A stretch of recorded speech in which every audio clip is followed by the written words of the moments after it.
નમસ્તે મિત્રો, હમણાં જ કોઈકે એક સરસ રીલ મોકલી. એમાં રાજ્યના પોલીસ વડા મિસ્ટર વિકાસ સહાય એ કોઈ એક જગ્યાએ પોલીસના મિત્રોને સંબોધન કરી રહ્યા છે. આ તમે જોઈ શકો છો. અને આ સંબોધનમાં એમણે એવું કહ્યું છે કે કોઈ પણ બહારનો માણસ એ પોલીસના કોઈ પણ કર્મચારીઓ ભૂલ કરે તો વહીવટી રીતે ડિપાર્ટમેન્ટલી આપણે જોઈ લઈશું. બહારના કોઈ પણ માણસની વાતને તમારે ટોલરેટ કરવાની નથી. અને પછી આની નીચે જે કોમેન્ટ્સ આવી છે એ કોમેન્ટ્સ હું વાંચું છું. પહેલી કોમેન્ટમાં લખ્યું છે કે જિગ્નેશ મેવાણી સાચા છે અને એને લાઈક કરનારા 271 છે.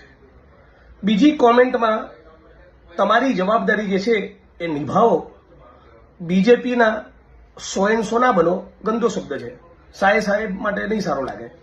ત્રીજી કોમેન્ટમાં ફરી લખ્યું છે કે જિગ્નેશ મેવાણી સાચા છે. ચોથી કોમેન્ટમાં લખ્યું છે મલાઈ માટે બધાને ટાઈમ છે પણ દારૂ ડ્રગ્સ બંધ કરાવવા માટે નથી. પાંચમી કોમેન્ટમાં લખ્યું છે કે દારૂબંધી ફક્ત કાયદામાં છે, હકીકતમાં તો દારૂ દરેક ગલીમાં મળે છે. પછીની કોમેન્ટમાં લખ્યું છે, છઠ્ઠી કોમેન્ટમાં, તો પછી સાહેબ દારૂ જુગાર ચાલુ હોય એ પોલીસ સ્ટેશનમાં શું ખબર નહીં હોય? આમાં શું જિગ્નેશ મેવાણીએ ખોટું કર્યું છે? નેક્સ્ટ કોમેન્ટમાં લખ્યું છે ડીજીપી સાહેબ આરએસએસની ભાષા બોલી રહ્યા છે. એના પછીની કોમેન્ટમાં લખ્યું છે ઈમાનદાર નેતાઓને મેવાણીના શબ્દોથી તકલીફ થાય એ સ્વાભાવિક છે. એના પછીની કોમેન્ટમાં લખ્યું છે તમારું નથી દેખાતું, એ ભાઈએ જે કીધું એ કરી બતાવો ને મારા વિશે. એના પછીની કોમેન્ટમાં લખ્યું છે સાહેબ હપ્તા બંધ કરાવો, બીજું કંઈ નહીં. તો એના પછીની કોમેન્ટમાં લખ્યું છે ભણેલા ગણેલા ભારતની ઉચ્ચ લેવલની પરીક્ષા આપ્યા પછી પણ 4 ચોપડી પાસ નેતા કહે તેમ કરવું પડે છે.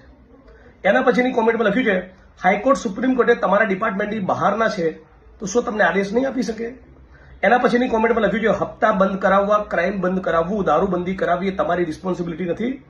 એના પછીની કોમેન્ટમાં લખ્યું છે નશીલા પદાર્થ બંધ કરાવો, આતંકવાદીઓ કરતા પણ વધુ જીવ લે છે આ નશો. એના પછીની કોમેન્ટમાં લખ્યું છે ભૂલો ઉપર પડદા પાડવાનું બંધ કરો અને હપ્તા ખાવાનું બંધ કરીને નશાબંધી પર કડક અમલ કરો સાહેબ. એના પછીની કોમેન્ટમાં લખ્યું છે સાહેબ દારૂ બંધ કરાવીને જિગ્નેશભાઈનું મોઢું બંધ કરાવો ને આમ રાજકીય પ્રેરિત ભાષાથી દારૂ થોડો બંધ થશે.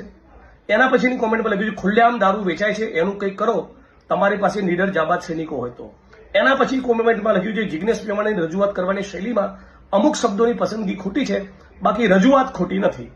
એના પછીની કોમેન્ટમાં લખ્યું છે તમારી બધી વાત સાચી સર, પરંતુ તમારા ખાતાના અધિકારીઓને પણ ટ્રેનિંગ આપો જરા કે સામાન્ય નાગરિકો જોડે કઈ રીતે વાત કરવી.